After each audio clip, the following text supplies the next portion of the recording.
To बियॉन्डच्या नवीन एपिसोडमध्ये तुमच्या सर्वांचं मनपूर्वक स्वागत करतो. लास्ट एपिसोडमध्ये आपण पाहिलं होतं की 4 इयर बी फार्मसीला आपण कसं डिवाइड करायचं, तर ते एक रोड मॅप दिला होता.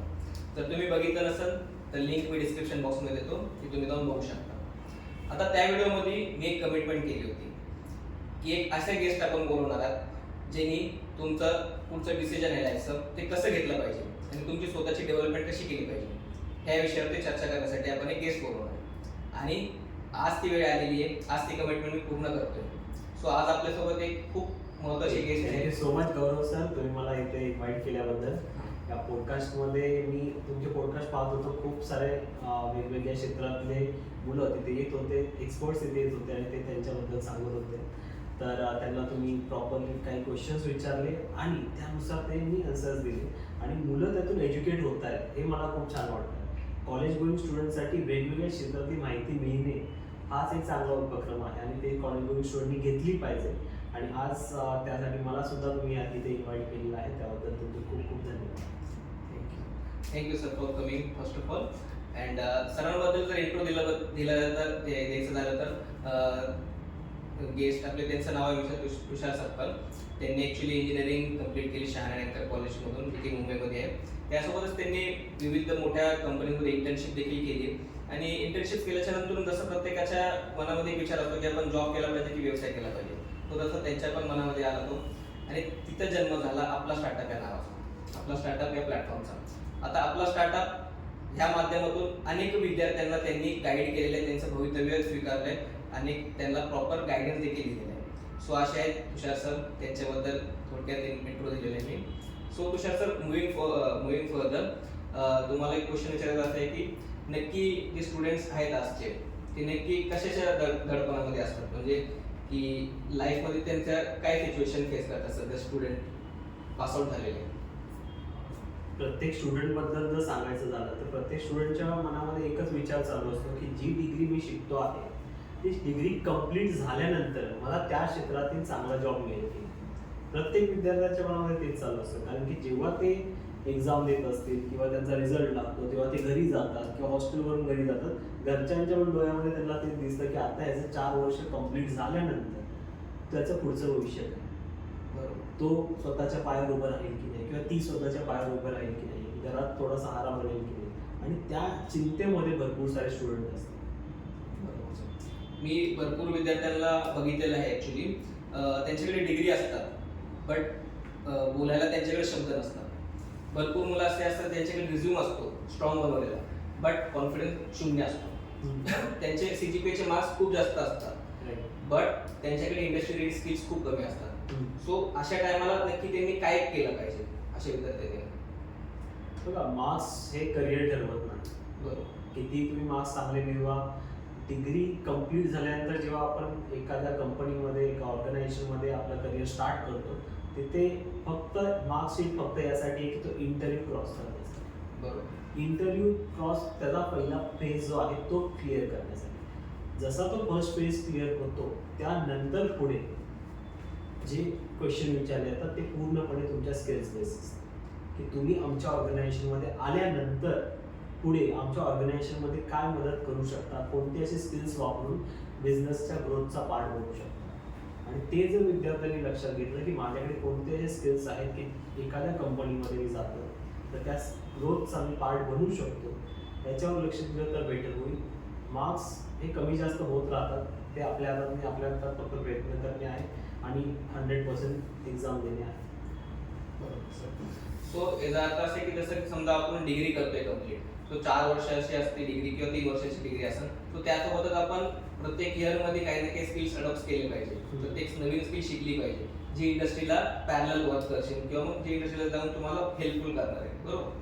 सो जर असेच काही स्किल्स असतील तर ते काय असतील स्किल जे की इंडस्ट्रीसाठी मुलांनी केले पाहिजे फर्स्ट इयर पासूनच? स्टार्ट बाय स्टार्ट जर समजा फर्स्ट इयरला एखादा मुलगा गेलाय तर त्यांनी सगळ्यात आधी कोणत्या गोष्टीवरती लक्ष दिलं पाहिजे?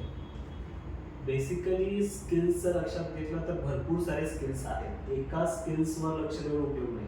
आणि जेव्हा आपलं कॉलेज स्टार्ट होतं तेव्हा आपल्याला सुरुवातीला वाटतं नाही कम्युनिकेशन स्किल महत्त्वाचं आहे, नंतर वाटतं नाही आपल्याला काही एक्स्ट्रा स्किल्स असले पाहिजे, जसं की आपण म्हणू शकतो आपले आपल्या फील्डमध्ये काही स्किल्स असले पाहिजे, वेगवेगळे स्किल्स आपल्या लक्षात येतात. पण लक्ष आपल्याला एकाच गोष्टीकडे दिलं पाहिजे की जे पण आपण करतोय त्यातून आपली ओव्हरऑल डेव्हलपमेंट होते की नाही. ओके. सो जसं तुम्ही बोललात ओव्हरऑल डेव्हलपमेंट आहे आणि आजचा आपला विषय मेन म्हणजे overall development of the students आहे. सो तुम्ही थोडक्यात सांगू शकता का की आपल्या ऑडियन्सला की ओव्हरऑल डेव्हलपमेंट नक्की काय असतं किंवा मग नक्की असे कोणते स्किल्स असतात ओव्हरऑल डेव्हलपमेंटमध्ये जे केले पाहिजे मुलांनी?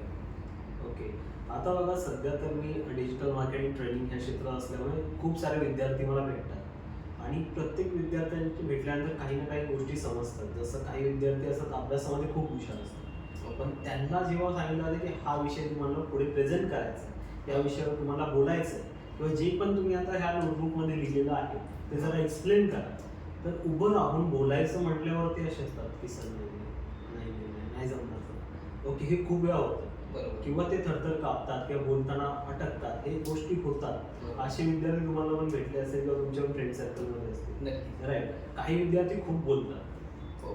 पण अभ्यासामध्ये मार्क त्यांचे रिझल्ट वगैरे त्यांना दिसतात की अरे हां केटी लागली किंवा काय. काही असे पण असतात की ज्यांचे खूप सारे फ्रेंड्स असतात, राईट. खूप कॉलेजमध्ये गेला त्यांना प्रत्येक जण ओळखतो, राईट.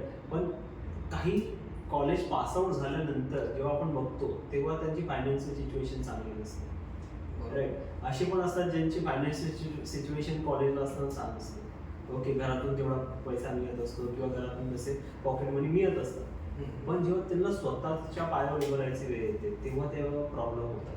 ओके, की कसं हे सगळं मॅनेज करायचं, फायनान्स कसा मॅनेज करायचा, ते डिप्रेशनमध्ये जातात. अशा खूप साऱ्या गोष्टी असतात. त्यामध्ये अजून एक गोष्ट मी सांगेन की ती म्हणजे हेल्थ.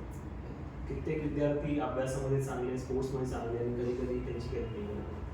ओव्हरऑल काय तर खूप साऱ्या गोष्टी आपल्याला बॅलन्स करता आल्या पाहिजे आणि बॅलन्स करून चालणे, आपलं कॉलेज करणे, हे म्हणजे ओव्हरऑल राईट. त्याची सुरुवात होते नॉलेजपासून, राईट.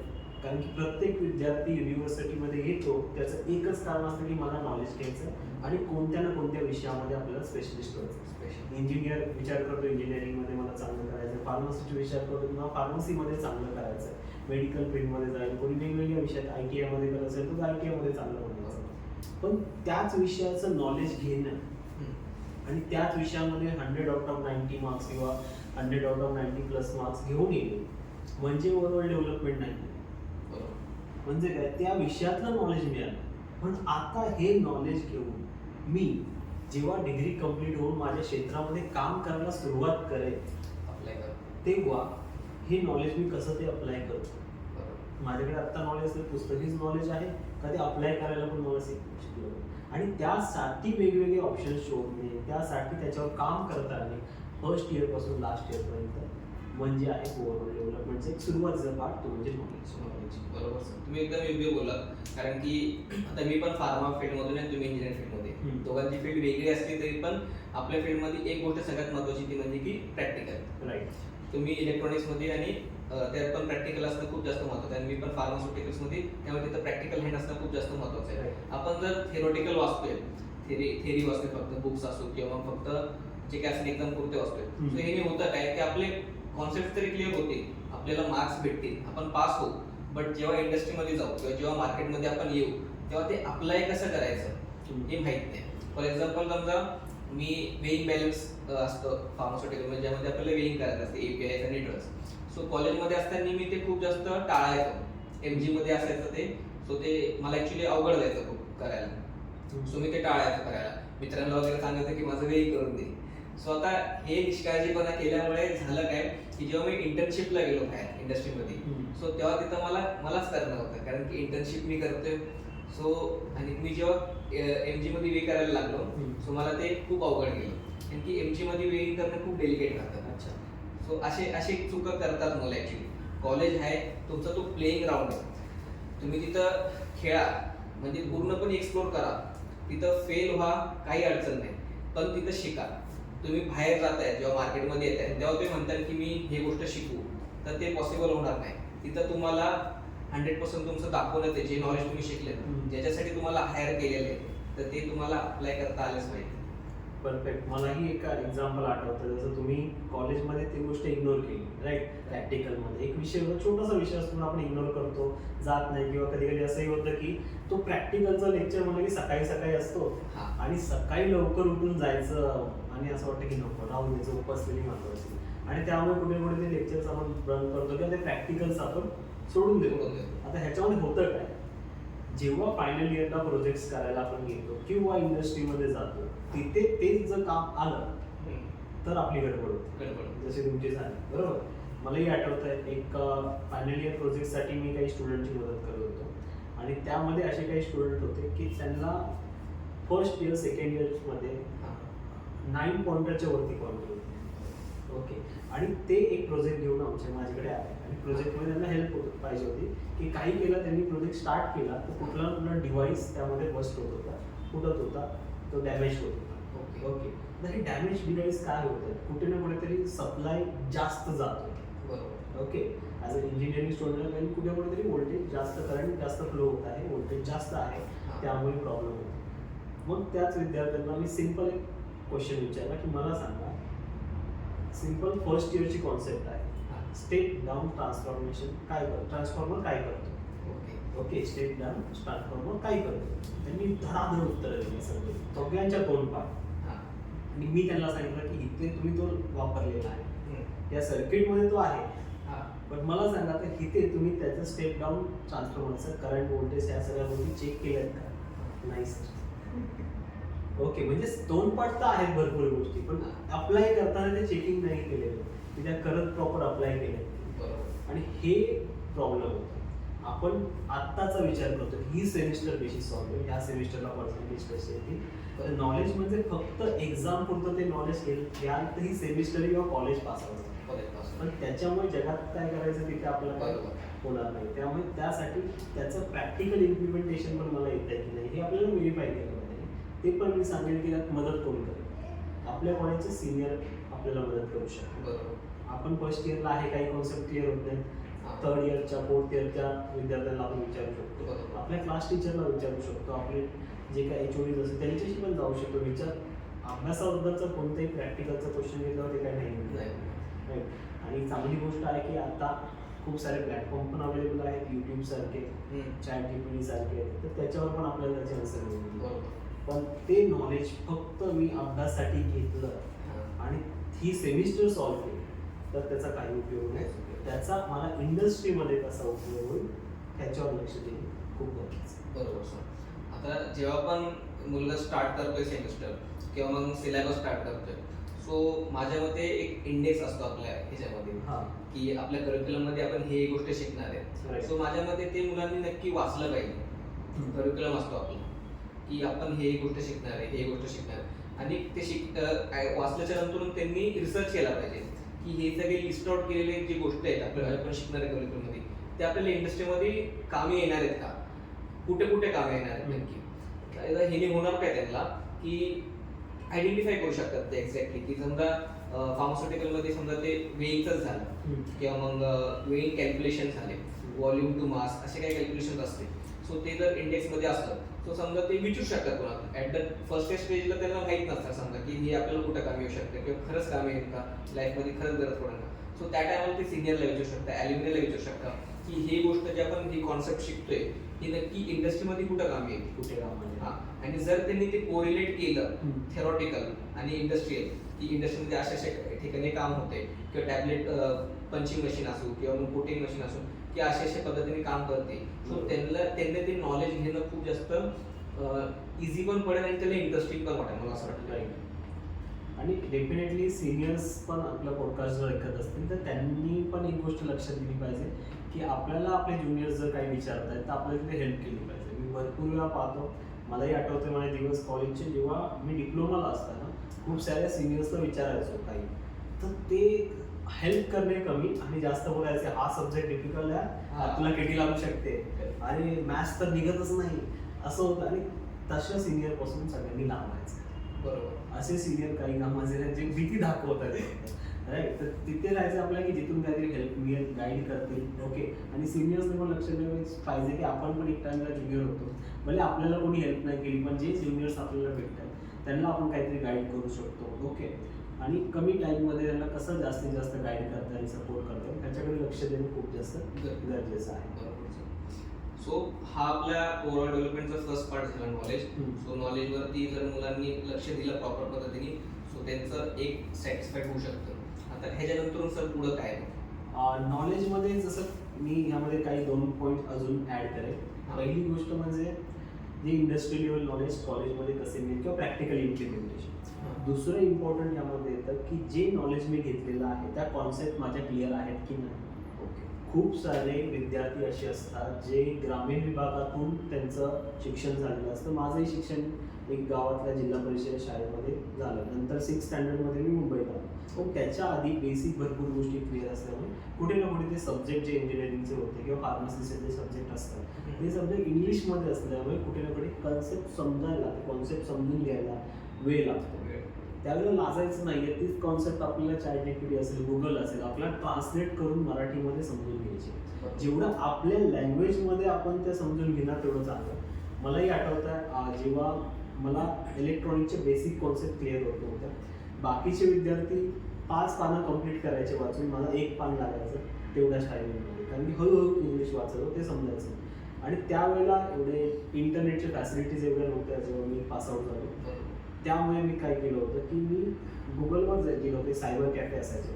सायबर कॅफेमध्ये जाऊन गुगल केलं की मराठीमध्ये काही पुस्तकं आहेत का तुमचे.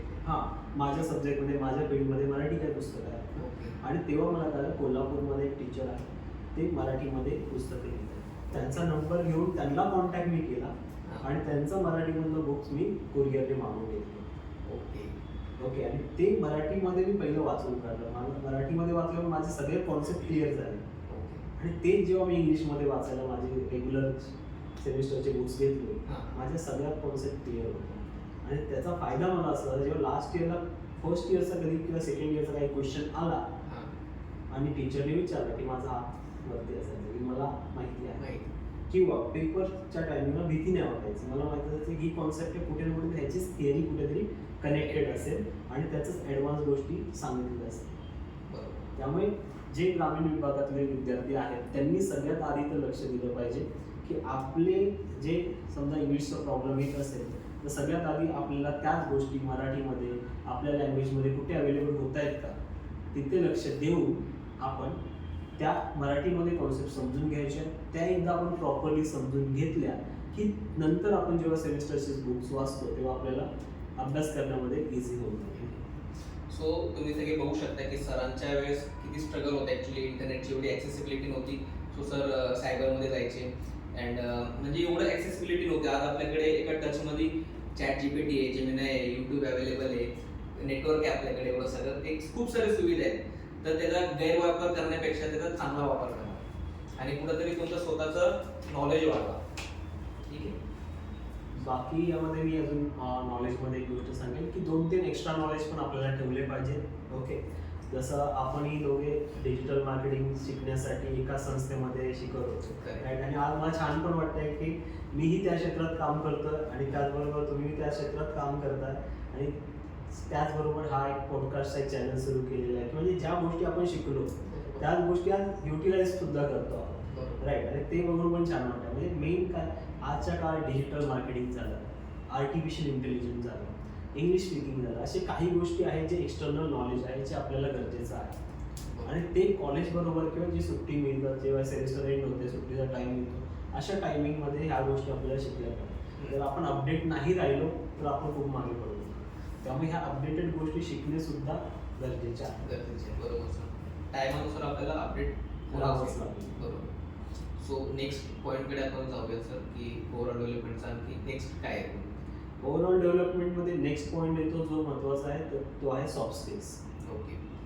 आता सॉफ्ट स्किल्स म्हटल्यावर मलाही आठवतं, मलाही जेव्हा सांगण्यात आलं 12th माझी कंप्लीट झाल्यानंतर हे सॉफ्ट स्किल्सकडे आता लक्ष दिलं पाहिजे. मला वाटलं सॉफ्ट स्किल्स म्हणजे काय, कम्युनिकेशन स्किल, बडबड केली म्हणजे झालं. ओके.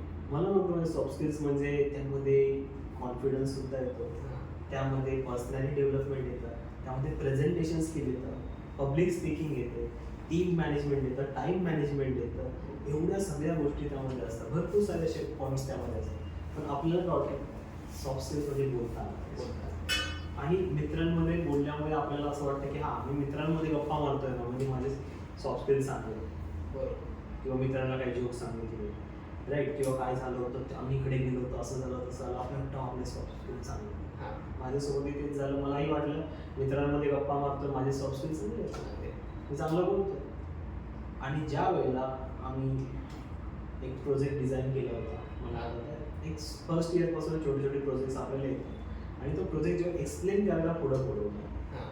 तेव्हा सगळी गर्दी माझ्याकडे बघत होती हा एवढे सगळ्या लोकांचे डोळे माझ्याकडे बघत होते आणि मी असं होतं की आता मी स्टार्ट कसं करू समजत नव्हतं काय बोलायचं काय मी ब्लँक झालो पूर्णपणे ब्लँक सगळे माझ्याकडे बघतात बाजूला प्रिन्सिपल टीचर्स बसले तेही माझ्याकडे बघतात की आता बोलायचं वगैरे म्हणजे काय झालं माझ्याकडे एक नॉलेज होतं त्या नॉलेजचा यूज करून मी एक प्रोजेक्ट डिझाईन केला राईट आणि स्टेजवर गेल्यानंतर तो प्रोजेक्ट एक्सप्लेन न करता आल्यामुळे तिथे मला 0 मार्क्स मिळाले ओके आणि वॉर्न पण केलं की असं परत चालणार नाही फर्स्ट इयर सेकंड इयरला चालू पुढे पण चाललं आता मला सांगा माझ्याकडे नॉलेज होतं त्या नॉलेजचा रिझल्ट पण होता अप्लाय करतो. राईट अप्लाय करून एक प्रोजेक्ट डिझाईन केला होता म्हणजे फर्स्ट इयरला असल्यामुळे तो नॉर्मल प्रोजेक्ट असेल बरोबर. फर्स्ट इयर सेकंड इयरला मी मला आठवत नाही त्या टायमिंगमध्ये आणि त्या नॉलेजला रिप्रेझेंट न करता आल्यामुळे सॉफ्ट स्किलला तर झिरोच त्यामुळे जो नॉलेज आहे त्याची तरी व्हॅल्यू राहिली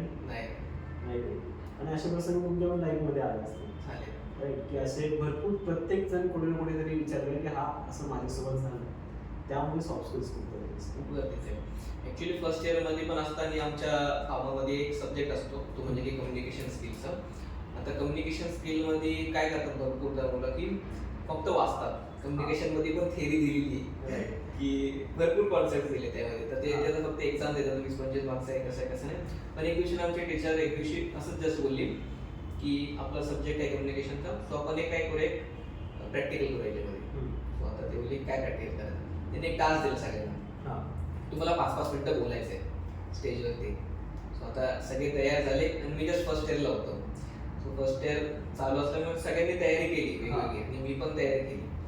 जेव्हा माझा नंबर आला स्टेजवरती गेलो इंग्लिशमध्ये मी बोलायचो चांगल्यापैकी आणि फ्लुएन्सी होते चांगली माझी इंग्लिशमध्ये पण.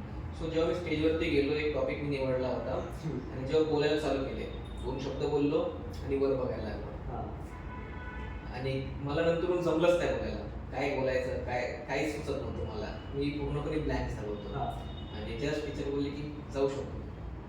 सो तिथंच कुठेतरी स्वतःला लाज वाटली एक प्रकारे की आपल्याकडे नॉलेज आहे एवढं आपल्याला बोलता पण येतं बट स्टेजवरती गेल्यावर ते आपल्याला काय झालं असायचं.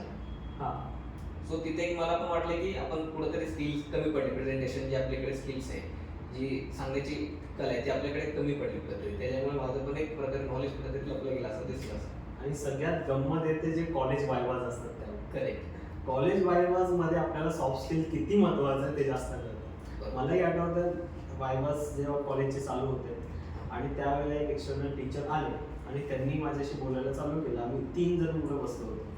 आता तिघांमध्ये मला माहित होतं की माझ्यासोबतचे दोघे आहेत त्यांना काही माहित नाही नॉलेज नाही मी खूप रात्रभर अभ्यास करून आलो. मला जेव्हा क्वेश्चन विचारला डेफिनेशन माझ्याकडे आहे मनामध्ये इथपर्यंत आलेलं आहे पण जेव्हा बोलायला गेलं शब्द चाकले होते ते शब्द बाहेर येत नाही बरोबर आणि मी नंतर मग तो क्वेश्चन पास होतो पुढे पास झाला सेकंड स्टुडंट त्याच्याकडे आन्सरही नव्हता पण ते काहीतरी बडबड केली काहीतरी बडबडला ठीक आहे त्यांना कळालं चुकीचं बोललाय पण बोलला तिसऱ्या विद्यार्थ्याला विचारलं तो पण बोलला आणि मला बोलले का परत तू रिवायवासाठी हे झालेलं आहे माझ्यासोबत आणि खूप वेळा झालेलं आहे आणि हे काय होतं की सराव न करणे कम्युनिकेशनचा त्यासाठी जे रस्ते आहेत ते शोधले पाहिजे. बरोबर मलाही फायदा कुठे झाला तर डेल कार्नेगींचं एक बुक आहे how to win peoples and influence people how to win friends and influence people हे जे बुक आहे ते मी जेव्हा वाचलं त्यामध्ये भरपूर अशा कॉन्सेप्ट दिल्या होत्या की ज्यामुळे आपण जास्तीत जास्त फ्रेंड्स कसे बनवू शकतो आपण जास्तीत जास्त लोकांशी बोलू कशी शकतो आणि हा बोलण्याचा प्रॉब्लेम भरपूर जणांचा बरोबर आणि जेव्हा आपण हळूहळू आपण सॉफ्ट स्किल्स कसे डेव्हलप करू शकतो आणि त्याच्यामुळे मला फायदा झाला की जवळ माझ्या फ्रेंड्स सर्कलमध्ये खूप सारे फ्रेंड्स वाढले त्यामध्ये काही एक थेरीज होत्या की आपल्या जवळपास जे पण कोणी असेल उभं त्यांच्याशी बोलणे ट्राय करा, चुकलं तरी चालेल पण त्यांच्याशी फ्रेंडशिप बनवा. बरोबर. आणि त्यामुळे कॉलेजमध्ये भरपूर ठिकाणी एक फ्रेंडशिप तयार झाली होती. का झाली होती? कारण की बुकमध्ये त्या कॉन्सेप्ट वाचल्या, कॉन्फिडन्स आला आणि त्या अप्लाय करायला चालू केलं. म्हणजे काही ना काहीतरी थेरीज असतात लिहिलेले असतात जे आपल्याला अप्लाय करायचे असतात. बरोबर. ते शोधलं पाहिजे की कोणती अशी गोष्ट आहे ज्यामुळे माझे सॉफ्ट स्किल डेव्हलप त्याच्यावर लक्ष दिलं तर रस्ते आपल्याला ऑटोमॅटिक वाटायचे. आता आपले जे कोणी इथं स्टुडंट्स पाहत आहेत, तर मी तुम्हाला सगळ्यांना एक टास्क देतो वाटत असतं. तर तुम्हाला ही जर स्किल डेव्हलप करायची असतात तर तुम्ही रोज काय करू शकता, रोज एक ट्राय करा, एक अननोन व्यक्तीसोबत बोला. कोणी असो तुमचं, बसमध्ये जर तुम्ही ट्रॅव्हल करताय तर बाजूला तुमच्या सीटमध्ये कोण बसतं त्यासोबत बोला. कॉलेजमध्ये कोण नवीन असेल तर त्यासोबत बोला, किंवा जाता येता कोणी भेटते तर त्यांच्यासोबत बोला. हाय हॅलो करू शकता, गुड मॉर्निंग, गुड आफ्टरनून, काही पण फक्त अननोन व्यक्तीसोबत बोलायचं आहे. तुम्ही जो बॅरियर आहे आपला की आपल्याला ऑकवर्डनेस वाटतो तो फक्त ब्रेक करायचा आहे. जर तुम्ही असंच हळूहळू जेव्हा तुम्ही ट्राय करता बोलतो तर तेव्हा एक मुमेंट असं आहे की तुमचे जे आपण म्हणतो ना की आपण ब्लँक होऊन जातो, समोरचा जर अनोळखी व्यक्ती असतात तर ते पूर्णपणे संपवून जाईल. सो हा टास्क आहे ऍक्च्युली तुमच्या सर्वांसाठी, हा तुम्ही नक्कीच ट्राय करू शकता. बरोबर. Right right. आणि काय होईल जास्तीत जास्त तो नाही बोलेल किंवा इग्नोर करा. इग्नोर करेल. त्याच्या व्यतिरिक्त काय पैसे घेणार की झाला आता 100 रुपये जाईल फाईन पण तुला, असं काही नाही. बरोबर. राईट. तेव्हा होणार. आणि दुसरं काय, आपल्याला सुरुवातीला कोणतीही गोष्ट नवीन करताना भीती वाटतेच. जसं कॉलेजचे मी इम्पॉर्टंट अजून काही गोष्टी सांगेल सॉफ्ट स्किल्ससाठी. कॉलेजमध्ये जेवढे डेज होतात बरोबर तिथे लक्ष देणं गरजेचं. त्यासाठी मला अजूनही आठवतं, खूप मित्रांना पण मी ही गोष्ट सांगत असतो, स्टुडंटला सुद्धा सांगत असतो की माझी गंमत बघा झालं होतं माझ्यासोबत की जेव्हा मी 12th कम्प्लीट केले पर्सेंटेज कमी आले होते आणि 12th नंतर इंजिनिअरिंग करायची होती. इंजिनिअरिंगला जायचं आहे त्यामुळे ठरवलं इंजिनिअरिंग करायचं, पण पर्सेंटेज कमी असल्यामुळे दुसरा कोणता रस्ता, तर दुसरा एक रस्ता असतो की तुम्ही डिप्लोमा सेकंड इयर ॲडमिशन घ्या आणि तुम्ही डिप्लोमा क्लिअर करून मग डिग्रीमध्ये सेकंड इयरला तुम्हाला ॲडमिशन मिळू शकतं. मी पण विचार केला ठीक आहे ह्या रस्त्याने जाऊ, आणि 1 वर्ष मी भरपूर अभ्यास केला.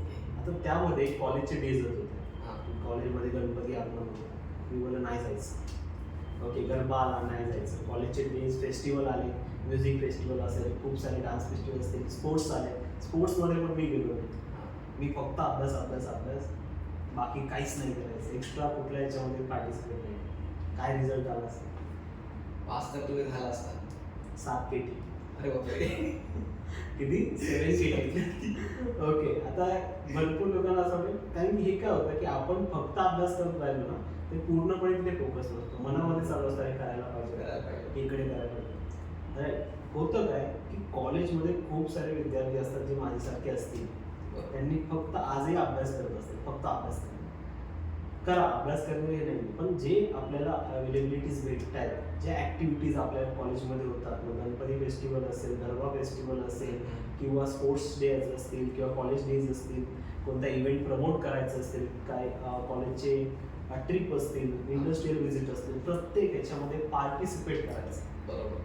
काय होणार आहे, जास्तीत जास्त काहीतरी आपला पोपट होईल, आपले मित्र आपल्या जास्तीत जास्त 4 वर्ष चिडवतील. पुढचं काय, पुढे कोणी नाही येणार आहे, प्रत्येकजण आपापल्या मार्गाला जाणार. पण त्यावेळेला तो जो अनुभव असतो, जे कोणते टास्क आपण परफॉर्म केलेले असतात किंवा कोणत्या ॲक्टिव्हिटीज केलेल्या, त्यातून जो कॉन्फिडन्स बिल्डअप झाला असतो तो पुढे कामाला येतो. बरोबर. राईट. तुमचे काय असे एक्झाम्पल असतील की जे मला वाटतं तुम्ही सांगू शकता? नक्की आहे. सो जे आपण कॉलेज डेजमध्ये आपलं जे ब्रशिंग होतं ॲक्च्युली, ते जेच बोल आहेत हे जे आज बोलू शकतो मी तुमच्या सर्वांसमोर ॲक्च्युली. सो असं घडलं माझ्यासोबत की फर्स्ट इयरला असताना जो पहिला इन्सिडेंट झाला माझा, तो स्टेजवर पोपट झाला माझा. सो त्यानंतर सेकंड आलं आमचं फेस्टिवल. आमची तर खूप मोठं फेस्टिवल असतं ॲक्च्युली कॉलेजमध्ये. सो त्या टायमाला आमच्या कल्चरल जे टीचर होते त्यांनी प्रोवोक केलं सगळ्यांना की तुम्ही पार्टिसिपेट करा, काय असेल तर आम्ही तुम्हाला शिकवू, डान्स किंवा फॅशन शो असेल तर. सो मी माझ्या फ्रेंड सगळे रेडी झाले की चला जाऊया, शिकवणार आहे ना तर जाऊया आपण, किंवा बॅनर बिनर पकडायला होते किंवा काहीतरी असेल करू आपण, आपल्याला डान्स करायचं नाही पण जाऊया. सो फर्स्ट टाइम मी जेव्हा स्टेजवर चढलो, जवळजवळ 7,000 ते 8,000 स्टुडंट्स होते समोर. 7,000 ते 8,000 स्टुडंट समोर पहिल्यांदाच मी एकत्र एवढ्या 7,000 स्टुडंट्सला मी एकत्र समोर बघितलं होतं. आणि तो मुवमेंट माझ्यासाठी सगळ्यात बेस्ट होता. का? कारण की ती फॅशन शो ॲक्च्युली वॉक होता आणि पाय कापत होते माझे, थंडीचा टाइम पण होता तो, आणि समोर बघून भीती पण खूप वाटत होती की एवढे लोक मला बघतायत. राईट. सो मुवमेंट खूप छान होता तो. बट जेव्हा मी रिटर्न केलं फॅशन वॉक मधून, मी माझा पोस्ट दिला रिटर्न केलं, सो तेव्हा मी खूप कॉन्फिडंट फील करत होतो की मी फेस केलं ते 7,000-8,000 लोकांना मी फेस केलं समोर. आणि तिथून माझी सुरुवात झाली स्टेज डेअरिंगची. राईट. आणि त्याच मोमेंट नंतरून मी कधी स्टेजमध्ये घाबरलो नाही. स्टेज सगळ्यात बेस्ट प्लॅटफॉर्म झाला माझ्यासाठी, सगळ्यात सेफेस्ट प्लॅटफॉर्म झाला, तिथं मला स्वतःला खूप छान वाटतं ॲक्च्युली. सो फर्स्ट जर तुम्हाला कोणत्या गोष्टीची भीती वाटते, सो ते करा, ट्राय करा, जास्त विचार करू नका त्याच्यासाठी. तुम्ही जेव्हा पहिल्यांदा जाता तिथे स्टेजवरती तेव्हा भीती वाटते, पण जेव्हा तुम्ही तो माईक ठेवता, स्वतःला प्राऊड फील करा की अरे आपण बोललो, ॲटलिस्ट त्या एवढ्या पब्लिकमधून तुम्ही उठला, तुम्ही बोलला, सो ते एक युनिकनेस राहतं. सो ट्राय करायला पाहिजे. आणि तिथून त्यानंतर माझी सुरुवात झाली की स्टेजवरती असो, मला माईक दिला कोणी पण, मी बिंदास बोलू शकतो असं. आता ह्यामध्ये मी गंमत सांगतो सगळ्यांना. भीती सगळ्यांना वाटते स्टेजवर जायची, पण गंमत ज्याने ज्याने स्टेजवर गेलेले आहेत जे लोक आता, एक गोष्ट कन्फर्म सगळ्यांना कळाली असेल, ती म्हणजे स्टेजवर गेल्यानंतर समोर किती लोक बसले दिसत सुद्धा नाही. Correct correct. सगळा अंधार दिसत असतो किंवा सगळे एकसारखे दिसत असतात, काही फरक पडत नाही. आणि कोणाच्या डोळ्यात बघायचं नाही, आपल्याला फक्त नजर फिरवायची इकडे, बरोबर. राईट. आणि आपलं जे काय ते बोलायचं. पण जर आपण घाबरलो आता ते मला बघत असतील तर भीती वाटते. पण खरं सांगतो, पुढे गेल्यावर पूर्ण अंधार दिसतो, भरपूर टिकल्या, काही चेहरे पण दिसत नसतात, काही दिसत नसतात, आणि आपण बोलायला चालू करतो. पण सुरुवात केल्याला पहिल्या दिवशी भीती वाटते. जेव्हा आपण स्टेजवर जातो कुठल्या इव्हेंटमध्ये, फर्स्ट इयरला ट्राय केलं तुम्ही, सेकंड इयरला ट्राय केलं, थर्ड इयरला ट्राय केलं, लास्ट इयरला ती भीती गेलेली असते. आणि खूप सारे इन्सिडेंट पण होतात. त्यानंतर मग त्याचं काही वाटत नाही. मलाही आठवतंय असं, नंतर माझ्यासोबत पण खूप वेळा झालं की मी स्टेजवर पोहोचलो आणि तो पडदाच उघडला. हा पडदा उघडून मी स्वतः आत गेलो, तर तिने ठरलेलं असं होतं की माईक घेऊन कोणीतरी माझ्याकडे येईल. ओके. तर माईक घेऊन येणारच गायब होता, कोणच नाही आतमध्ये. मग मी स्वतः माईक घ्यायला आलो, पडदा उघडला, सगळे बोलला अरे आतमध्ये गेले ना, आता दिसत नाही, स्टेजवर कोणी नाही. नंतर मी धावत माईक घेऊन आलो. पण ती सिच्युएशन पण नंतर हँडल करता आली का, कारण की आधी 1-2 वेळा स्टेजवर गेलो. पण सुरुवातीला जसं झालं असतं तर गडबड झाली असते. पण होतं, सुरुवातीचा प्रत्येकाचा एक्सपिरियन्स खराब असतो. पहिल्या दिवसावरून कोणीच परफेक्ट नाही आहे. तर त्यामुळे स्टेज डेअरिंग असेल, कम्युनिकेशन स्किल असेल, टीम ॲक्टिव्हिटी असेल, स्पोर्ट्समध्ये तर मी सांगेन प्रत्येक विद्यार्थ्याने पार्टिसिपेट केलं पाहिजे. माहिती आहे इंजिनिअरिंग असेल किंवा फार्मसी असेल फील्ड, खूप अभ्यास करण्याला टाईम तो मिळतो. खूप जण असं विचारतात स्पोर्ट्स डे मिळाले म्हणजे मला रिव्हिजन करायला टाईम मिळेल, अभ्यास करायला टाईम मिळेल, पण नाही. त्या स्पोर्ट्स डेजमध्ये पार्टिसिपेट केल्यानंतर आपण जो फिजिकली जो स्ट्रेस असतो तो पण खूप निघून जातो, आपण फ्रेश होऊन जातो, आणि त्यानंतर जो अभ्यास करतो तो डायरेक्ट लक्षात राहतो. त्यामुळे त्यामध्ये पण पार्टिसिपेट करायचं आहे. असं नाही करायचं की आता मला जिंकायचंच आहे, पार्टिसिपेट करायचं आहे. पण म्हणून हरलो जिंकलो काही फरक नाही पडत. महत्त्वाचं आहे की पार्टिसिपेशन करणे, एन्जॉय करणे, आणि ते आपले स्किल्सला डेव्हलप करतात. अजूनही मला एक यामध्ये पॉईंट्स मी सांगेन, काही टीम ॲक्टिव्हिटी पण आमच्या कॉलेजमध्ये होत होत्या. तर आम्हाला एक दिवस आधी इन्फॉर्म करायचं की टीम ॲक्टिव्हिटी होणार आहे, तुम्हाला हे सामान घेऊन यायचं. आणि टीम ॲक्टिव्हिटी होती की असं तुम्हाला बिल्डिंग्स बनवायचं. इंजिनिअरिंगमध्ये असल्यामुळे थोड्या अशाच ॲक्टिव्हिटी असतात. कार्डबोर्ड्स आहेत, पेन्स आहेत, पेंटिंगचे जे काही सामान आहे, ग्लू वगैरे सगळं घेऊन या आणि मला बिल्डिंग्स कार्डबोर्डचे बनवायचे आहे. आता आम्ही 2 मित्र असे होतो ज्यांनी विचारले काय करायचं, जाऊ दे कोण ना कोणतरी घेऊन येईल, आपल्याला कशावर पैसे खर्च करायचे. आम्ही काहीच घेऊन नाही आलो. नंतर जेव्हा आम्ही क्लासमध्ये आलो, सांगितलं की स्टार्ट करा, बघितलं तर प्रत्येकाने आपले 4-4चे ग्रुप बनवले. आणि आम्ही कोणत्याच ग्रुपमध्ये नाही, दोघेच राहिलो असेल की प्रत्येकाने ऑलरेडी 4-4चे ग्रुप बनवले. टीचर आले, बोलले दोघेच असेच थांबले, काम करा जाऊ मुलींच्या ग्रुपमध्ये. मुलींच्या ग्रुपमध्ये मला भेटते का बाबा, मुलींच्या ग्रुपमध्ये जायचं म्हटलं भीती वाटली. आता काय ऑप्शन नाही, केलं तर पाहिजे. मित्र गेला, त्याला एका ग्रुपमध्ये भेटला, तर मी एका ग्रुपमध्ये 3 मुली होत्या, मी तिथे गेलो. त्यांना म्हणलं मी येऊ शकतो का, त्यांनी विचारलं पहिले मला काय घेऊन आलं, काहीच नाही घेऊन आलो. हां ना, माझ्याकडे कार्डबोर्ड आहेत ना, पेंटिंगचे काय पेपर आहेत, काहीच नाही असलेलं. हां, त्यांनी अशा नजरेने माझ्याकडे बघितलं, आला फुकट. त्यांचे डोळे सांगत होते की हा फुकटा आला असं, पण आता काय करणार, त्याला घेतलं पाहिजे. आता काय नाही तर टीचर पण बोलते तुम्ही पण ठीक आहे, त्याला का नाही घेतलं. मग त्यांनी एक क्वेश्चन केला की तुझ्याकडे आयडिया तरी आहे काय. हां. आता होतं काय, आपण जेव्हा स्वतः नॉलेजवर लक्ष देतो किंवा सॉफ्ट स्किल्सवर लक्ष देत असतो तेव्हा ना कॉन्फिडन्स एवढा बिल्डअप होत जातो हळूहळू की डिफिकल्ट सिच्युएशनमध्ये पण लोक चालतात. चालतं. मी काही नाही केलं, मला जसं मला क्वेश्चन आला मागे मी खिडकीतून बघितलं, खिडकीमध्ये बाहेर एक मस्त बिल्डिंग दिसत होती, मी तेच स्केच पेजवर काढला. ओके, आणि मला हा ही माझ्याकडे कॉन्सेप्ट आहे, मी कालपासून विचार करत होतो, असंच आपण बनवलं कार्डबोर्डने बिल्डिंग, तर ऑब्विसली आपल्याला फर्स्ट पाहिजे. ते पण खुश झाले की अरे एवढं कॉन्सेप्ट पण आहे, त्याने पेंटिंग पण करून दाखवली, स्केच करून दाखवलं, ते पण करायला लागले. सगळ्यांनी मिळून एवढं छान काम केलं की त्या पूर्ण ह्याच्यामध्ये फर्स्ट प्राईज आम्हाला मिळते त्या ॲक्टिव्हिटीवर. आता हे का झालं, कॉन्फिडन्समध्ये, आणि हे सराव केल्यामुळे या गोष्टी होत्या. तर खूप गोष्टी आपल्यासोबत असे मिरॅकल्स होत राहतील, खूप साऱ्या गोष्टी, जेव्हा आपण स्वतः फक्त स्टडी न करता स्टडीबरोबर नॉलेज वाढवायचं, आपल्याला एक्स्ट्रा सॉफ्ट स्किल्सवर पण लक्ष द्यायचं, पार्टिसिपेट करत राहायचं, माइंड आपलं क्रिएटिव्ह व्हायला मदत होते. ओके, तर अजून ओव्हरऑल डेव्हलपमेंटमध्ये मी काही गोष्टी ॲड करेन, ते म्हणजे सगळ्यात महत्त्वाची गोष्ट आहे ती म्हणजे हेल्थ. विद्यार्थी खूप सारे आहेत जे भेटतात किंवा तुमच्या आजूबाजूला पण असतील किंवा तुम्ही पण त्याचा पार्ट असाल, भरपूर विद्यार्थी की अभ्यास खूप केला, सगळं झालं आणि एक्झामच्या वेळेला आजारी झालं. जरा सांगू शकाल काय झालं? म्हणजे स्पेशली माझ्यासोबत तरी नाही झाले जास्त, हां.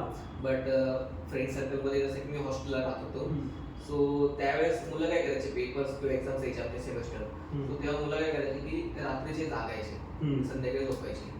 त्याचं कारण काय असायचं की संध्याकाळी भरपूर आवाज असायचा, डिस्टर्ब असायचा, त्यामुळे ते काय करायचे, कॉलेजवरून आले 4-5 वाजता तर झोपून घ्यायचे, 9-10 वाजेपर्यंत, त्यामुळे 11-12 वाजता ते अभ्यास करायला चालू करायचे, ते सकाळचे 3-4 वाजेपर्यंत असे जागायचे. सो आता हे झालं काय, त्यांची स्लीप सायकल बिघडली, आणि स्लीप सायकल बिघडल्यामुळे काय त्यांचं जेवणाचं सगळं हे झालं. सो जेव्हा पेपर यायचं, पेपरच्या वेळ, तर त्याला ऍसिडिटीचा थोडा त्रास व्हायचा किंवा मग पित्त व्हायचं, त्यामुळे ताप वगैरे चालू होतं. सो जो तुम्ही मेहनत घेतलाय, जे तुम्ही घासले सगळं रात्र जाऊन, त्याचा कुठंतरी तुम्हाला फायदा होतच नाही. सो त्याच्यापेक्षा नॉर्मल रुटीन ठेवा, हवं तर सकाळी लवकर उठा, तुमचं प्रॉपर जेवण वगैरे ठेवा चांगलं, आणि मेन म्हणजे काही असं बाहेरचे जे पदार्थ असतात एक्झामच्या वेळेस ते टाळा, अवॉइड केली पाहिजे. आणि डेली रुटीनमध्ये नाही झालं तरी थोडंफार तुमचं ॲक्टिव्हिटीज ठेवा, जेणेकरून म्हणजे जसे वॉकिंग असेल किंवा मग काही फिजिकल ॲक्टिव्हिटी असतील ते ठेवा माझ्या मते तरी. किंवा फक्त असं नको व्हायला की फक्त तुम्ही अभ्यास करताय बसून आहात, तुम्ही असं नको व्हायला, मुवमेंट तुमची असली पाहिजे. आता फिजिकल ॲक्टिव्हिटी सोबत तुमची मेंटल हे पण स्टेट कनेक्टेड असतं. जसं तुम्ही कधी ट्राय करू शकता, जसं समजा तुम्ही कधी जिम करून आलात किंवा मग वॉकिंग करून आलात, तुमचं एकदम माइंड स्ट्रेस फ्री होऊन जातं, रिलॅक्स होऊन जातं. सो ते केल्याच्या नंतर जेव्हा तुम्ही अभ्यास करायला बसता, तेव्हा ते थोडंसं तुम्हाला फास्ट ग्रास्प करायला मदत होते. ते जर तुम्ही कॉलेजमधून आलात, झोपलात आणि फक्त अभ्यास करता तर ते नाही होत. सो फिजिकल ॲक्टिव्हिटी ठेवा, हेल्थवरती लक्ष द्या. हे माझ्यासोबत पण झालेलं आहे की जेव्हा एक्झाम सुरू होते त्याच्या आधी 4-5 दिवस किंवा ॲटलिस्ट 1 आठवडा तरी सुट्टी मिळते प्रिपरेशन. बरोबर. आणि त्या प्रिपरेशनमध्ये मी एक सवय लावली होती स्वतःला, खूप रात्री 3 वाजेपर्यंत जागायचं किंवा 4 वाजेपर्यंत जागायचं, आणि रात्री जागून अभ्यास करायचा. आणि ह्यातून मला सवय काय लागली की 4 वाजले की झोपायचं आणि 12 वाजता उठायचं. ओके. हां, आता 12 वाजता उठल्यानंतर मग परत बाकी सुट्टीच होती तेव्हा परत आलो. पण जेव्हा एक्झाम आली, एक्झामचा टाईम होता 9:30 ते 9:30. ओके. आणि सवय काय लागली होती, 4 वाजता झोपायचे त्या टाईमिंग, आणि लवकर उठल्यामुळे 4 वाजता झोपून तीच सवय लागली. आणि पेपरला मी असं एनर्जीच नाही आहे, पेपरला थकल्यासारखं वाटतं, खूप साऱ्या गोष्टी आठवत आहेत लिहायच्यात पण ती स्पीड भेटत नाही. तर मेन तर लक्ष ते घेतलं पाहिजे, मी ज्या सायकलमध्ये म्हणजे ज्या सर्कलमध्ये आहे आणि मी जो झोपेचा टायमिंग ठेवलेला आहे तो एक्झामचा टाइम इथं नाही. राईट, दोन्हीचं टाइम मॅच होत आहेत तर अवघड. एक्झामचा टाइम पण तोच, आणि मी सवय लावली माझ्या बॉडीला की ह्या टाइममध्ये झोपायचं, मग त्यावेळेला अवघड होऊन जाणार. त्यामुळे जसं ते प्रॉब्लेम बोलतात ते होणारच प्रॉब्लेम. त्यामुळे आपला हेल्थ खूप जास्त आपली महत्त्वाची आहे. दुसरी गोष्ट, इंजिनिअरिंग असेल किंवा फार्मसी असेल, आपण खूप वेळ कॉलेजमध्ये आपला स्पेंड करतो, प्रॅक्टिकल्स असतात वगैरे. त्यामुळे कॉलेजवरून आल्यानंतर एक वॉक आपला हवाच. ॲटलिस्ट 30 मिनिटचा असेल, राईट, तर 20 मिनिट्सचा तरी असेल. आपल्याला मोबाईल वगैरे सगळं साईडला ठेवून फक्त वॉक करायचं. बरोबर. नाही लक्ष द्यायचं, मोबाईलमध्ये गाणी ऐकत सुद्धा नाही जायचं. फक्त एक नॉर्मल वॉक करायचा. कुठे ना कुठेतरी ब्रेन आपल्याला इन्स्ट्रक्शन द्यायला चालू होतं की आपण दिवसभरात काय केलं. तर 20 ते 30 मिनिट्समध्ये आपल्याला आठवतात आपल्याला काय करायचं आहे, काय नाही केलं पाहिजे. ओके, किंवा आज झालेल्या चुका, लेक्चर बंद केला असेल, काय असेल, किंवा रिग्रेट वाटायला चालू होतं. हे मोबाईल दूर असतो. बरोबर. राईट. आणि त्यामुळे मग त्या ॲक्टिव्हिटीचा फायदा पण होत असतो की फिजिकली पण आपला वर्क होतो. मी नाही म्हणत की हेवी लिफ्टिंग करा, जिममध्ये जावा, एक्सरसाइज करा चांगली. थोडी असे की बॉडीचा एक एक पार्ट तरी मूव झाला पाहिजे. जिमला जात असेल तर त्या गोष्टी झाल्या पाहिजे. असं नाही की मला खूप जास्त चांगली बॉडी बनवायची आहे वगैरे. महत्त्वाचं काय की खूप वेळ बसून आपण असतो, किंवा जर प्रॅक्टिकल असेल तर उभे राहून असतो. त्यामुळे जास्त ॲक्टिव्हिटी नसतात. मग त्या ॲक्टिव्हिटी हालचाल झाली पाहिजे. आणि त्यानंतर जर मग वाटलं थोडासा रेस्ट घेऊन परत स्टडी सुरू केली, बेटरमेंट होईल. आणि दुसरी गोष्ट जी तुम्ही सांगितली, बाहेरचं खायचं अवॉइड केलं, खूप जास्त महत्त्वाचं आहे. होतं काय, सकाळी आपण घाईघाईने उठतो, उठल्यानंतर मग पळायचं, कॉलेजला जायचं, पहिल्या लेक्चरला जायचं, मग काहीतरी रस्त्यामध्ये बघतो वडापाव, समोसा, हेच आपण खातो. हे नाही झालं पाहिजे. महत्त्वाचं म्हणजे सकाळी अशा गोष्टीचं जात आहेत शरीरामध्ये, तर मग ते आळस येणार. राईट. आणि सकाळी जेवढ्या चांगल्या गोष्टी खाता आहेत, म्हणजे थोडंच खाल्लं पण ते चांगलं खाल्लं बेटर आहे. इकडे लक्ष दिलं तर महत्त्वाचं आहे. पण जर सकाळी सकाळी जर या गोष्टी होती, मलाही आठवतं मी कोल्हापूरला होतो एकदा टाईमला, तेव्हा पण मला तिथे राहून काम करायचं होतं. आणि त्यावेळेला एकच की जवळजवळ खाण्याचे काही स्टॉल नव्हते. जसं हॉस्टेलची मुलं कनेक्ट करतील की खूप वेळा आपल्याला पाहिजे त्या गोष्टी नसतात, राईट, आणि त्याच गोष्टी असतात, मग मिसळ वगैरे अशा गोष्टी असतात. पण त्यावेळेला मी ऑप्शन नाही, मग त्यावेळेला हॅबिट लावते की मी केळी घेऊन यायचो. सकाळी 2 केळी खायचे. आणि त्यानंतर ती कमी, त्याच्यामुळे एक इन्स्टंट एनर्जी मिळते आणि स्वस्त पण पडतं. राईट, स्वस्त पण आहे आणि पटकन डायजेस्ट होऊ शकतं. राईट. आणि फ्रूट पण आहे, त्यामुळे एनर्जी पण फुल राहतं. हां, स्टमक पण फुल राहतं. ओके, तर त्यामुळे किंवा हॅबिट लावली सकाळी 2 केली, दुपारी 2 केली, राईट, की एक्स्ट्रा जे जातं आहे ऑप्शन नसल्यामुळे ॲटलिस्ट तिथे कुठेतरी एक एनर्जी देणार. राईट. तर हेल्थवर लक्ष देणं महत्त्वाचं आहे की आजारी नाही पडलं पाहिजे, बाहेरचं पाणी अवॉइड केलं पाहिजे. या गोष्टींवर लक्ष दिलं आपली डेव्हलपमेंट हेल्थमुळे चांगली होते. आणि ह्यामध्ये मी मेंटल हेल्थबद्दल पण थोडं सांगेन, जे सगळ्यात महत्त्वाचा टॉपिक आहे माझ्या मते सगळ्या विद्यार्थ्यांचा. मला नाही वाटत, माझं मत भरपूर जण चुकीचं बोलते, पण मला नाही वाटत की एकदा स्कूलमध्ये 10th झाल्यानंतर किंवा 12th कम्प्लीट केल्यानंतर आपल्याला अभ्यासाचं असं मोठं टेन्शन येतं की अभ्यासामुळे माझं टेन्शन आलं, माझी मेंटल हेल्थ खराब. कॉलेज लाईफमध्ये मेंटल हेल्थ खराब होण्याचं एकच कारण आहे, रिलेशनशिप. बरोबर. रिलेशनशिपमुळे भरपूर विद्यार्थ्यांचे मेंटल हेल्थ खराब झाले. ह्यामध्ये पण 4 फेजेस असतात. पहिला फेज असा असतो की मला ती आवडते किंवा तिला तो आवडतो, आणि ते तिलाच माहीत असतं किंवा तो त्यालाच माहीत असतं की ती, आपण इथे मुलांसाठी बघू एक्झाम्पल, मुली कनेक्ट करते, एखादा पर्सन आवडतो किंवा एखादी पर्सनॅलिटी आवडतो. आता तिलाच पाहणे, कॉलेज लेक्चर बंद करून, किंवा लेक्चरला असताना वर्गात असं तिच्याकडे लक्ष मध्ये ना तिकडे लक्ष नाही आहे. राईट. आणि ह्याच्यामुळे काय होतं, आपलीच स्वतःचं एक विश्व बनवलेलं असतं, आपली एक दुनिया बनवली जी स्वतःच्या डोक्यात असते. समोरच्या मुलीला माहीत पण नसतं, त्या मुलीकडे असलेल्या मुलाला माहीत पण नसतं. आणि मग त्यावेळेला कसं विचारू, काय करू, कसं विचारू, ह्याच्यामध्येच खूप जागा मुलांचं मेंटल हेल्थ नाही भेटली तर काय करू, विचारलं नाही, मला रिप्लाय आला. बरोबर. राईट. ह्या वयामध्ये ह्या गोष्टी होणार, पण आपल्याला समजलं पाहिजे की त्याचे काही लिमिट्स आहेत. ओके, कुठे थांबायचं आहे, कुठे नाही थांबायचं आहे. राईट. गोष्टी होतात, कोणी ना कोणी पार्टनर तुम्हाला चांगलं भेटणार, पण एकतर्फीमध्ये राहून तुम्ही, खूप लोकांनी, माझे पण काही फ्रेंड्स आहेत, त्यांनी पण खूप वेळ पॉझिटिव्ह तेच आणि राहिले ज्या गोष्टीसाठी आपण आलो शिकण्यासाठी, त्या गोष्टी राहून जातात. ओके. दुसरे स्टेज मला दिसते काही असे पण स्टुडंट असतात जे विचारतात आणि त्यांना रिजेक्शन देतात. रिजेक्शनमध्ये उदास होऊन जातं. राईट. की असे होतात की आता नाहीच, कशी बोलली, नाही बोलली, विषय ठीक आहे, 1 दिवस रडा, 2 दिवस रडा, सोडून द्या. वाईट वाटणार, सोडून द्यायचं, किंवा तिला तो नाही बोलला, सोडून द्यायचं. पण तेच पकडून ठेवणे एक सेमिस्टर काय माझं चुकलं असं डोक्यात त्याच विचारांमध्ये, त्यामुळे मेंटल स्ट्रेस करायला.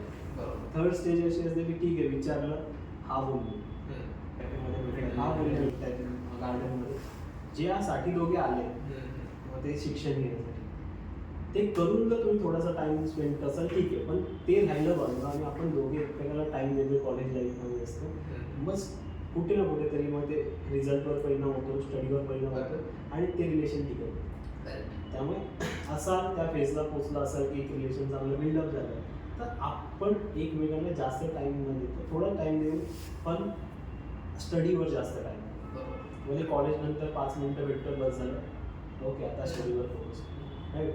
कॉलवर 5 मिनिटं बोललं बस झालं, पण ते अर्धा 1-1 तास जेवली का काय झालं का असं त्यामध्ये खूप टाइम जातो, राईट. इव्हन हॉस्टेलमध्ये आजूबाजूला बसल्या तर त्यांना पण त्रास होतो की अरे आता झालंच होतं, राईट. त्यांचं पण अभ्यासामध्ये लक्ष जातं, राईट.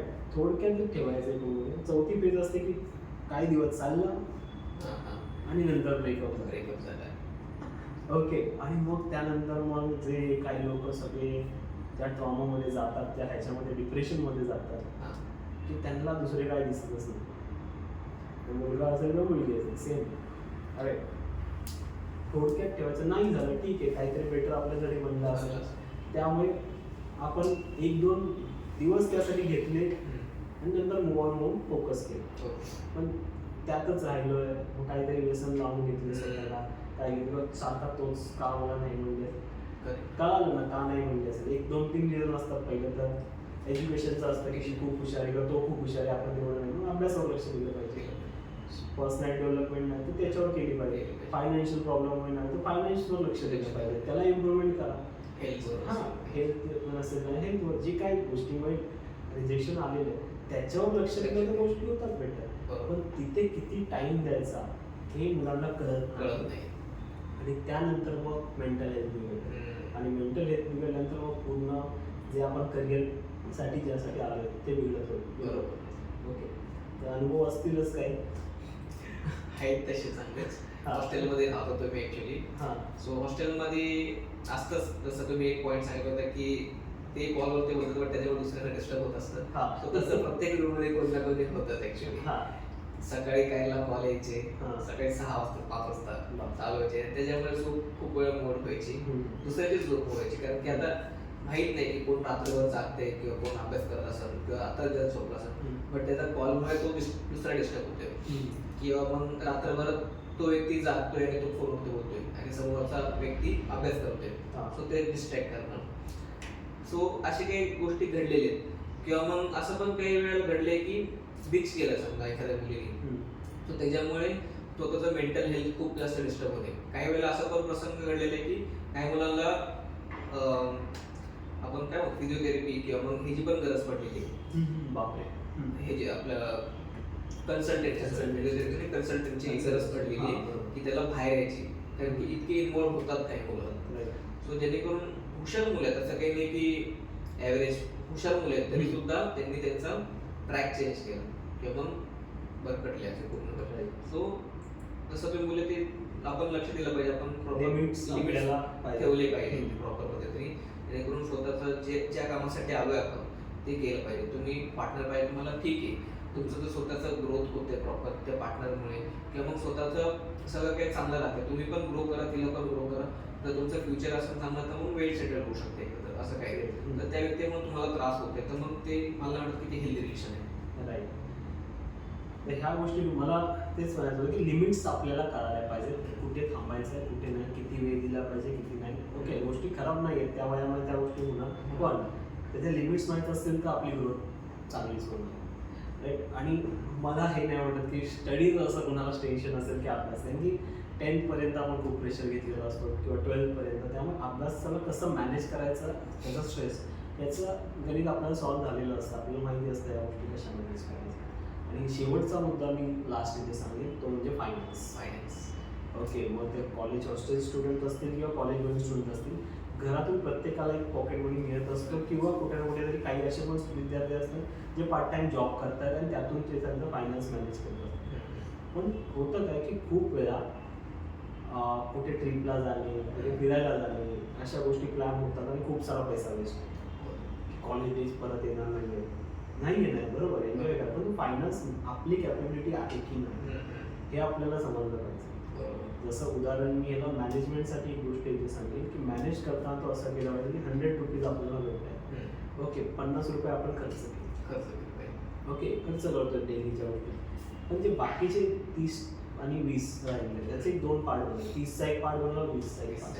30चा एक पार्ट बनवला, 30 रुपये आहेत ते मी सेव्हिंग ठेवतो, कुठे फ्युचरला मला लागले, इमर्जन्सी असेल, काय लागलं, कधी पैसे घरातून नाही मिळाले, कधी जॉब नाही करता आला, तर तो 30% जो आहे तो सेव्हिंगमध्ये झाला. आणि राहिलेला 20% विद्यार्थ्यांनी इकडे तिकडे लक्ष देतात, इन्व्हेस्टमेंट काय आहे त्या गोष्टी शिकल्या पाहिजे, राईट. मी नाही म्हणतोय शेअर मार्केटच करा, मी नाही म्हणत SIP करा, पण ते शिकून त्याची इन्व्हेस्टमेंट पुढे साध्या गोष्टीतून चालू करू शकतो. सुरुवात केली FD मधून, फिक्स डिपॉझिट, त्याचा स्टडी केला, फिक्स डिपॉझिट ठेवले 20%, थोडेफार पर्सेंटेज आले, एक इन्व्हेस्टमेंट त्यांनी चालू केली, राईट.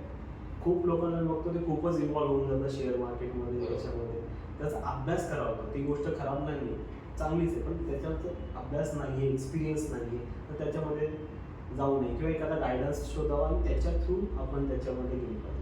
पण तो 20% किंवा 10%च आपण त्यामध्ये करू शकतो. मेन जास्तीत जास्त ती एक इन्व्हेस्टमेंट केली कशामध्ये की एक FD आपण सेव्हिंग करून ठेवली किंवा RD म्हणून सेव्हिंग करून, काही ना काही एका छोटी सेव्हिंग जिथे रिस्क कमी आहे, ओके, कमी याच्यामध्ये आपण गोष्टी त्यामध्ये करू शकतो. विद्यार्थ्यांनी ते जे हॅबिट्स लावले, जसं लास्ट पॉडकास्टमध्ये मी तुमच्या ऐकलं की तुम्हाला फ्रेंडने सांगितलं होतं की 20 वर्षापासूनच SIP चालू करा, बरोबर, राईट. आणि त्याने जी केली त्याचा पोर्टफोलिओ पाहिल्यानंतर तुम्ही असं झालं की बापरे, राईट. तर तशा गोष्टी मलाही माहिती नव्हत्या, ओके, मला नव्हत्या माहीत, पण मी कुठे ना कुठे स्टडी करायला चालू केलं.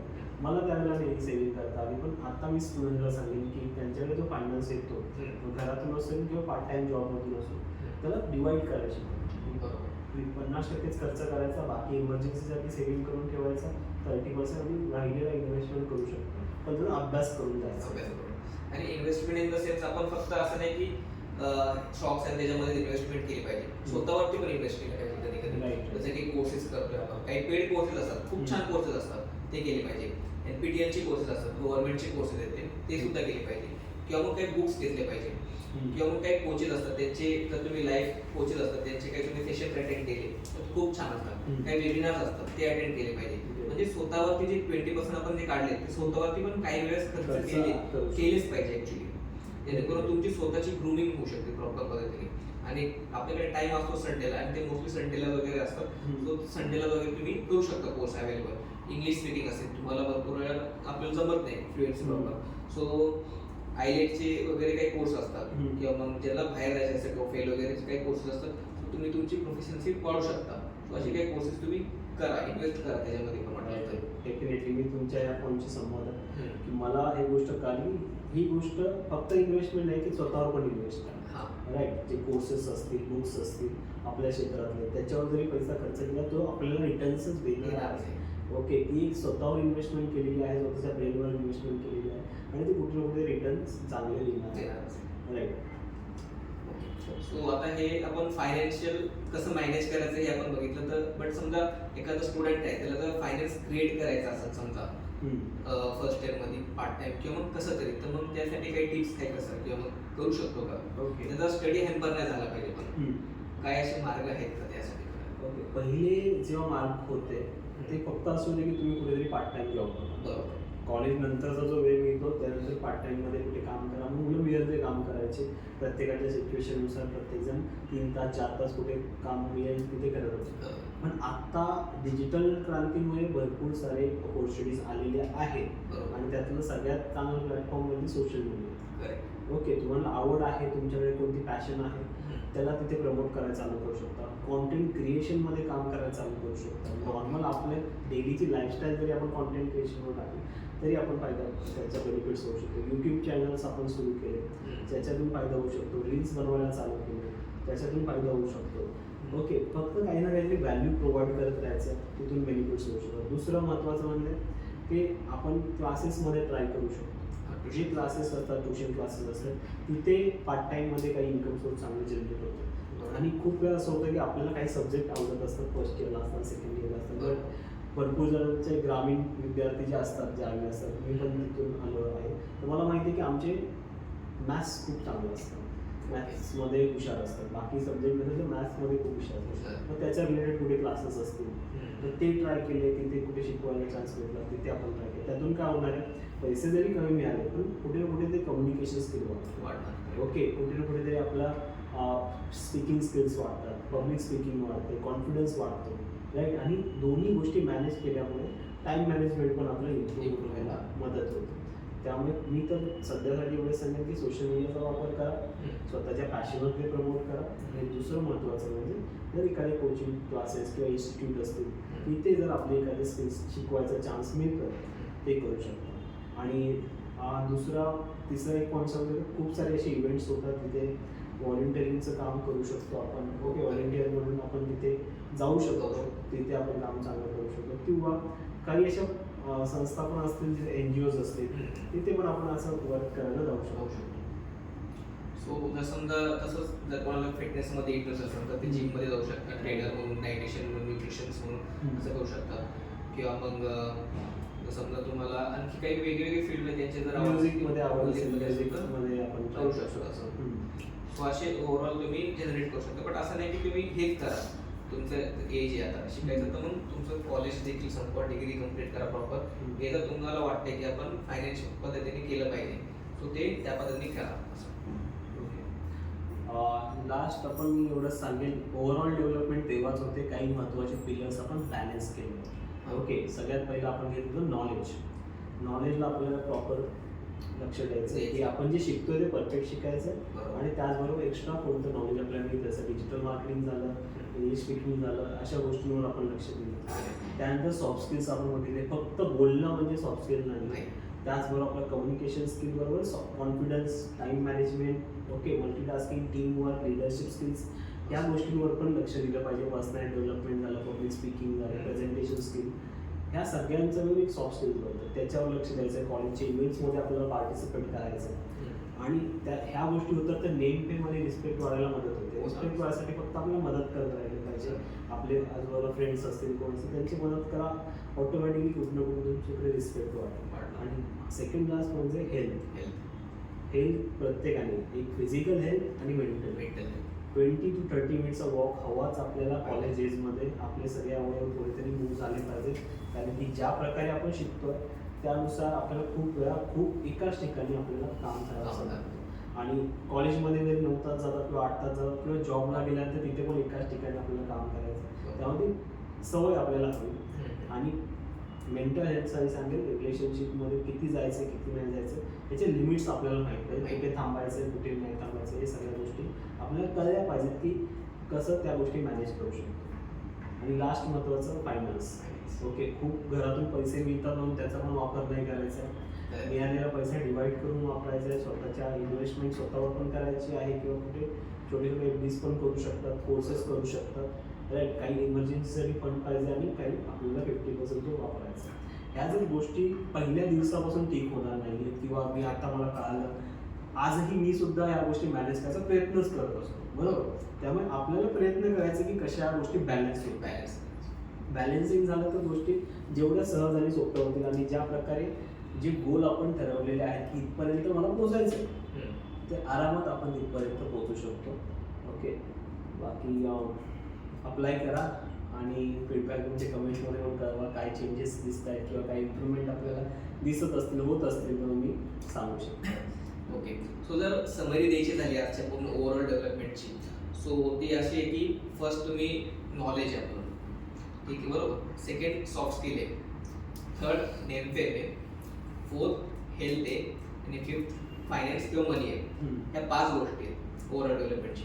आता ह्या 5 गोष्टीमधून तुम्ही फक्त ॲट अ मोमेंट एक गोष्ट करताय, समजा की मला एकच पाहिजे नेमफेम, आणि मोस्टली पाहिजेच राहतं कॉलेज स्टुडंटला काय पाहिजे, नेमफेम पाहिजे, पाहिजे. सो जर तुम्ही फक्त त्यालाच ते करताय, टॅकल करताय, नेमफेम पाहिजे, सो तुमचं ओव्हरऑल डेव्हलपमेंट कधीच होणार नाही. जर तुम्ही म्हणताय की मला फक्त मनी पाहिजे, मनीच्याच मागं पडताय, बाकीच्या कोणत्याही गोष्टी लक्ष देत नाही, सो ते ओव्हरऑल डेव्हलपमेंट तुमचं होणार नाही. जर तुम्ही म्हणताय फक्त मला नॉलेज घ्यायचं आहे, मला फक्त अभ्यास वाचायचा, अभ्यास किडा व्हायचा आहे, सो तुमचं ओव्हरऑल डेव्हलपमेंट होणार नाही.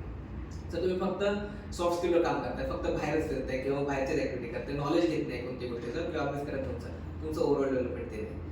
तर तुम्हाला जर प्रॉपर एक बनायचं आहे पर्सन, सो तुम्हाला ओव्हरऑल डेव्हलपमेंटचे जे हे 5 पिलर्स दिले, या 5ही पिलरला एकत्र घेऊन तुम्हाला चालायचं आहे, तरच तुम्ही ओव्हरऑल डेव्हलप होणार. सो आजचा व्हिडिओ हा पूर्णपणे मोटिव्ह तुमच्यासाठी होता की तुम्ही ओव्हरऑल डेव्हलप हो. असं नाही की फक्त एक पर्टिक्युलर स्किल तुम्ही शिका किंवा मग एक पर्टिक्युलर ह्याच्यातून तुम्ही काय करा, असं काहीच नाही. एक प्रॉपर आपण तुम्हाला चॅनल दिलाय किंवा एक प्रॉपर पाथ दिलाय तुम्हाला की तुम्ही काय केलं पाहिजे आणि काय नाही केलं पाहिजे आणि अशी कोणत्याही गोष्टी तुम्ही लक्ष दिल्या पाहिजे. So thank you so much actually sir, तुम्ही एवढा छान पद्धतीने छान एक्झाम्पल्स सहित सांगितलं आपल्या विद्यार्थ्यांना आणि एकदम सरळ भाषेत तुम्ही सांगितले, जेणेकरून सगळ्यांना ॲक्च्युली कळायला पण असणार. आणि जरी काही डाऊट असले तर मी लिंक्डइनचं यांचं पेजचं लिंक देईन डिस्क्रिप्शनमध्ये, जेणेकरून तुम्ही कनेक्ट करू शकता त्यांना, त्यांच्याशी डायरेक्टली तुम्ही कॉन्टॅक्ट करू शकता. आता जसं तुम्ही पाहिलं असेल की आतापर्यंत मी तुमच्यापर्यंत फक्त झूम या माध्यमातूनच पोहोचत होतो. सो आज पहिल्यांदाच आपल्या पॉडकास्टचं एक ऑफिशियल असं सेटअप आहे, ज्यामध्ये आपण first time offline podcast shoot करतोय. सो तुम्ही पाहू शकता की आपलं 0 to Beyond सुद्धा एक स्टेप बियॉन्ड आलेले आहे. सो जर तुम्ही आपल्याला जर फॉलो करताय, जर तुम्ही आम्हाला फॉलो करताय, जर तुम्ही 0 to Beyondला फॉलो करताय, तर नक्कीच मी गॅरंटी देऊ शकतो की तुमचं सुद्धा बियॉन्ड जाणार आहे, तुम्ही सुद्धा 0 to Beyond जाणार आहे. सो नक्कीच लाईक करा आणि शेअर करा. शेअर कोणाला करता तुम्ही? अशा मुलांना करा ज्यांना खरंच ओव्हरऑल डेव्हलप व्हायचं आहे. आणि सबस्क्राईब करा आणि काही तुमचे फीडबॅक असतील ते कमेंट्समध्ये शेअर करा. आणि नक्कीच नवीन असे गेस्ट बोलवणार आहेत मी, जे तुमच्यासाठी खूप काही नवीन टॉपिक्स आणणार आहेत. आपले फार्माचे असू किंवा ओव्हरऑल तुमच्या स्किलच्या रिलेटेड असून असे विविध प्रकारचे मी गेस्ट बोलवणार आहेत. सो नक्कीच सबस्क्राईब करा चॅनलला आणि तुमचं प्रेम असंच करून राहून द्या. Thank you so much. Thank you so much sir, मला तुमच्या पॉडकास्टवर इन्व्हाइट केल्याबद्दल आणि संधी दिल्याबद्दल. थँक्यू.